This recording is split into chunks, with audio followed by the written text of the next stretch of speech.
ફરી એકવાર અથર્વ સ્ટડીની અંદર આપનું હાર્દિક સ્વાગત છે. વિદ્યાર્થી મિત્રો, ગુજરાતીની અંદર પ્રશ્ન નંબર 5A કે જેમાં નિબંધ પૂછાય છે અને 5Bની અંદર પત્રલેખન પૂછાય છે. તો આ બંનેમાં પણ સારા એવા મુદ્દાઓમાં તમે લખી શકો છો. નિબંધના 10 માર્ક્સ અને પત્રના 6 માર્ક્સ છે. તો નિબંધને આશરે 20 વાક્યની અંદર નિબંધને પૂર્ણ કરવો. સારા અક્ષરે જોડણીમાં ભૂલ ન પડે એનું ખાસ ધ્યાન રાખવામાં આવતું હોય છે. તો પહેલો નિબંધ છે જે અસાઇનમેન્ટમાં આપેલા છે તેના આધારે માતૃપ્રેમ. તો એની શરૂઆત કરીએ. જનનીની જોડ સખી નહીં જડે રે લોલ કાવ્યની સારી પંક્તિથી આપણે શરૂઆત કરીએ, જેમાં મા બાળકને જન્મ આપે છે અને તેનું પાલન પોષણ કરે છે. તે બાળકને નવડાવે, ખવડાવે અને તેને નવા કપડાં પહેરાવે છે. તે બાળકને અઢળક વહાલ કરે છે. તે જરૂરી બધી જ વસ્તુઓ તેને લાવી આપે છે. તે તેને ફરવા લઈ જાય છે. પોતાનું બાળક સારું ભણે તેની કાળજી રાખે છે. તે બાળકને સારી વાર્તાઓ કહે છે. બાળક માંદું પડે ત્યારે મા રાત દિવસના ઉજાગરા વેઠીને બાળકની સેવા કરે છે. મા પોતાના સંતાનોની સેવા કોઈ પણ સ્વાર્થ વગર કરે છે. એની એક જ ઈચ્છા હોય છે કે મારું બાળક સુખી થાય. બાળક ક્યારેક રડે, તોફાન કરે, માને પજવે, કોઈ વસ્તુ માટે જીદ કરે ત્યારે મા તેની પ્રેમથી સમજાવે છે. ક્યારેક મા તેને શિક્ષા પણ કરે છે. તે વખતે પણ તેના હૃદયમાં તો બાળક માટે અનહદ પ્રેમ જ હોય છે. ગાંધીજી અને શિવાજી મહારાજ જેવા મહાપુરુષોના ઘડતરમાં તેમની માતાઓનો ઘણો મોટો ફાળો રહ્યો છે. મા બાળકને જે સંસ્કાર આપી શકે છે તે બીજા પાસેથી ભાગ્યે જ મળે છે. એટલે જ એક સંસ્કારી મા 100 શિક્ષકો કરતાં પણ ચડિયાતી છે એમ કહેવાયું છે. માતાની કેળવણીનો મહિમા ગાતા એક કવિએ કહ્યું છે, જે કર ઝુલાવે પારણું તે જ જગત પર શાસન કરે. કર એટલે હાથ. તો ગરીબ માં પેટે પાટા બાંધીને પણ બાળકને સારી રીતે ઉછેરે છે. માના પ્રેમમાં ક્યારે ઓટ આવતી નથી. માના આપણા પર અનેક ઉપકાર છે. આપણે તેનો બદલો વાળી શકીએ તેમ નથી. એટલે જ ક્યારે પણ માને આપણે પ્રેમ કરવો જોઈએ. મોટા થયા પછી પણ માને પોતાના સપનાઓ પૂરા થાય એવી આપણાથી મહેનત કરવી જોઈએ. બીજો નિબંધ છે 26મી જાન્યુઆરી અથવા પ્રજાસત્તાક દિન. તો 26મી જાન્યુઆરી એ આપણો રાષ્ટ્રીય તહેવાર છે.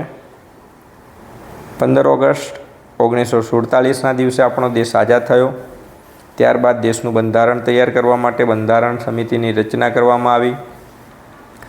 બંધારણ ઘડવાનું કામ ડૉક્ટર બાબા સાહેબ આંબેડકરે કર્યું. આ બંધારણ 26 જાન્યુઆરી 1950ના રોજ અમલમાં આવ્યું. આ દિવસથી ભારત સાર્વભૌમ પ્રજાસત્તાક રાષ્ટ્ર બન્યું. ત્યારથી દર વર્ષે આ દિવસ રાષ્ટ્રીય તહેવાર તરીકે ઉજવાય છે. 26મી જાન્યુઆરીના દિવસે સવારે શાળાઓમાં અને સરકારી કચેરીઓમાં ધ્વજવંદન કરવામાં આવે છે. રાષ્ટ્રીય ધ્વજને સલામી આપવામાં આવે છે અને રાષ્ટ્રીય ગીત ગવાય છે. દિલ્હીમાં લશ્કરી વાહનો સાથે લશ્કરની 3 પંખોની પરેડ થાય છે, એટલે કે હવાઈ, વાયુ અને જમીન. તેની સાથે જુદા જુદા રાજ્યોના વિકાસની તેમજ સાંસ્કૃતિક ઝાંખીઓ બતાવવામાં આવે છે. રાષ્ટ્રપતિ પરેડની સલામી ઝીલે છે. શાળાઓમાં અને સોસાયટીઓમાં સાંસ્કૃતિક કાર્યક્રમો યોજાય છે. રેડિયો અને ટીવી પર દેશભક્તિના ગીતો અને કાર્યક્રમો રજૂ કરવામાં આવે છે. સાંજે સરકારી મકાનો રોશનીથી ઝળહળી ઉઠે છે. કેટલાક લોકો પણ પોતાના મકાનો પર રોશની કરે છે અને પ્રજાસત્તાક દિન રાષ્ટ્રીય ભાવનાની પ્રેરણા આપતો તહેવાર છે. એના પછીનો નિબંધ છે મારા પ્રિય શિક્ષક. તમારા શિક્ષક વિશે તમે કોઈ પણ વાક્ય લખી શકો છો. સારા એમના માટે વર્ગ શિક્ષક માટે પણ લખી શકો છો, વિષય શિક્ષક માટે પણ લખી શકો છો. અહીંયા એક સમજવા માટે છે. પૂજ્ય ગણેશભાઈ મારા પ્રિય શિક્ષક છે. ગણેશભાઈની ઉંમર આશરે 50 વર્ષની છે. તે મારી શાળામાં છેલ્લા 25 વર્ષથી શિક્ષક તરીકેની ફરજ બજાવે છે. ગણેશભાઈ એટલે સાદાઈની મૂર્તિ. તે ખાદીના સફેદ કપડાં પહેરે છે. તે તંદુરસ્ત છે. 50 વર્ષની ઉંમરે પણ તેઓ ખૂબ સ્ફૂર્તિ ધરાવે છે. ગણેશભાઈ અને અમને ગુજરાતી અને અંગ્રેજી શીખવે છે. તે શુદ્ધ ભાષા બોલે છે અને અમે પણ શુદ્ધ ભાષા બોલીએ તેવો આગ્રહ રાખે છે. તે એટલું સરસ અંગ્રેજી શીખવે છે કે અમારું ઘરકામ કરવા માટે અમારે કોઈની મદદ લેવી પડતી નથી. તેમણે શીખવેલા અંગ્રેજી શબ્દો સહેલાઈથી યાદ રહી જાય છે. એમના અક્ષરો મોતીના દાણા જેવા છે. તે ગુજરાતી કવિતાઓ મધુર રાગમાં ગાય છે.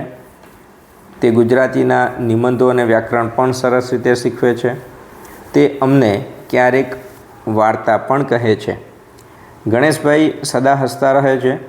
તે શાળામાં રોજ સમયસર આવે છે. તે અમારા પર કદી ગુસ્સે થતા નથી.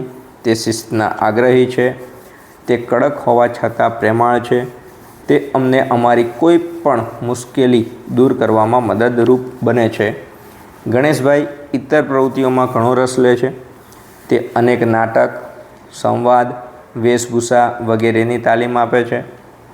તે બહુ ઓછું બોલે છે. તેમનું આચરણ અમને સરસ પ્રેરણા આપતું રહે છે. ગણેશભાઈ અમારા સાચા મિત્ર અને માર્ગદર્શક છે. તો તમારા પ્રિય શિક્ષક વિશે તમે કોઈ પણ વાક્ય લખી શકો છો. એના પછીનું છે ખેતરની મુલાકાતે. ખેતર. તો ખેતર એ આપણી સંસ્કૃતિનો અગત્યનો ભાગ છે.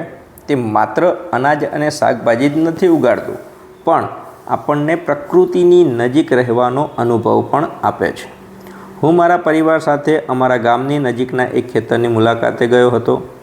ખેતર વિશાળ અને લીલુંછમ હતું. ખેતરમાં વિવિધ પ્રકારના પાક ઉગાવવામાં આવતા હતા. ખેતરમાં ઘઉં, બાજરી, કપાસ અને શાકભાજીના પાક ઉગાડવામાં આવ્યા હતા. ખેડૂતો તેમના પાકની ખૂબ કાળજી લેતા હતા. તેઓ નિયમિત રીતે પાકને પાણી આપતા અને ખાતર નાખતા હતા. ખેતરમાં ઘણા પક્ષીઓ અને જીવજંતુઓ પણ જોવા મળ્યા. પક્ષીઓ ખેતરમાં ઉડતા હતા અને જીવજંતુઓ પણ પાક પર બેસતા હતા. ખેતરની મુલાકાત દરમિયાન મેં ખેતી વિશે ઘણી નવી બાબતો શીખી. મેં જોયું કે ખેડૂતો કેટલી મહેનત કરે છે અને તેઓ કેટલા સમર્પિત છે. ખેતરની મુલાકાત મારા માટે ખૂબ જ આનંદદાયક અને માહિતીપ્રદ હતી. મને ખેતી અને પ્રકૃતિ વિશે ઘણું જાણવા મળ્યું. તો આ રીતે આપણે ખેતરની મુલાકાત અને એના પછી 5મા નંબરમાં છેલ્લો શિયાળાની સવાર. તો શિયાળો લગભગ દરેકને ગમતો હોય, પણ જો સવારે વહેલા જાગવાનું હોય તો થોડીક તકલીફ પડી શકે છે. સવાર એટલે તાજગી અને સ્ફૂર્તિનો ખજાનો. કોઈપણ ઋતુની સવાર આપણા તન અને મનને તાજગી આપે છે. એમાંય શિયાળાની સવાર તો અનેરી હોય છે.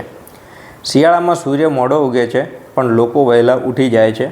તે વખતે આકાશમાં ટમટમતા તારલા જોવા મળે છે.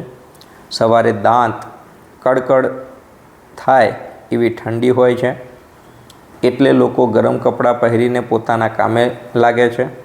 ખેડૂતો ખેતરમાં જઈ ખેતી કામ કરે છે. ગામડાની સ્ત્રીઓ ગાય અને ભેંસને દોવે છે. ક્યાંક ઘમ્મર વલોણનો નાદ તો ક્યાંક ઘંટીના અવાજો સંભળાય છે. શહેરમાં છાપાના ફેરિયા, દૂધવાળા અને મિલના કામદારોની અવરજવર શરૂ થઈ જાય છે. કેટલાક લોકો રસ્તા પર ફરવા નીકળી પડે છે. કેટલાક યુવાનો દોડે છે અને કેટલાક બગીચામાં જઈ કસરત કરે છે. કેટલાક લોકો ઠંડીથી બચવા માટે તાપણું કરે છે.